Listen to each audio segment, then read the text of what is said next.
The main cellhouse was built incorporating some parts of Fort Alcatraz Citadel, a partially fortified barracks from 1859 that had come to be used as a jail. A new cellhouse was built from 1910 to 1912 on a budget of $250,000. Approximately $7,810,447. 37 in 2023. Upon completion, the 500 feet, 150 meters long concrete building was reputedly the longest concrete building in the world at the time. This building was modernized in 1933 and 1934 and became the main cellhouse of the Federal Penitentiary. The building closed in 1963. U-276, U-200A when the new concrete prison was built. Many materials were reused in its construction. Iron staircases in the interior and the cellhouse door near the barber's shop at the end of a block were retained from the old citadel, and massive granite blocks originally used as gun mounts were reused as the wharf's bulkheads and retaining walls.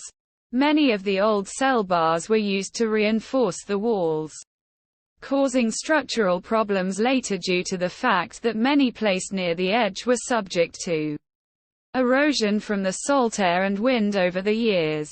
Quote, after the United States Army's use of the island for over 80 years, it was transferred to the Federal Bureau of Prisons, which hoped an escape-proof jail would help break the crime wave of the 1920s and 1930s.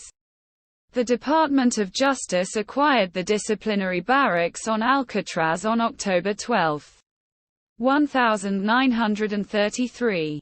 And it became a Federal Bureau of Prisons facility in August 1934.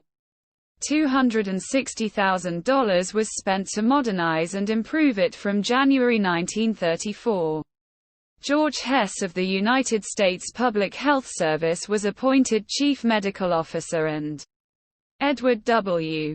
Twitchell became a consultant in psychiatry for Alcatraz in January 1934. The hospital was checked by 3 officials from the Marine Hospital of San Francisco. The Bureau of Prisons personnel arrived on Alcatraz in early February. Among them was Acting Chief Clerk Loring O. Mills.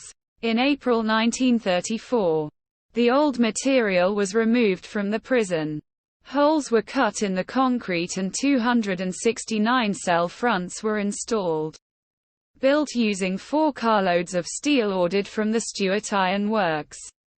2 of 4 new stairways were built, as were 12 doors to the utility corridors and gratings at the top of the cells.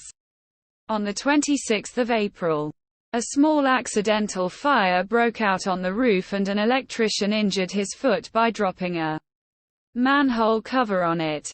The Anchor Post Fence Company added fencing around Alcatraz, and the Enterprise Electric Works added emergency lighting in the morgue and switchboard operations.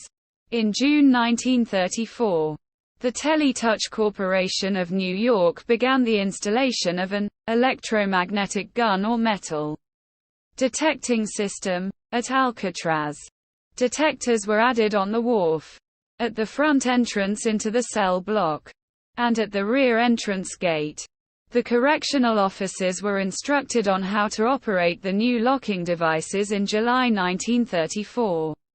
And both the United States Coast Guard and the San Francisco Police Department tested the new radio equipment. Final checks and assessments were made on the first 2 days of August.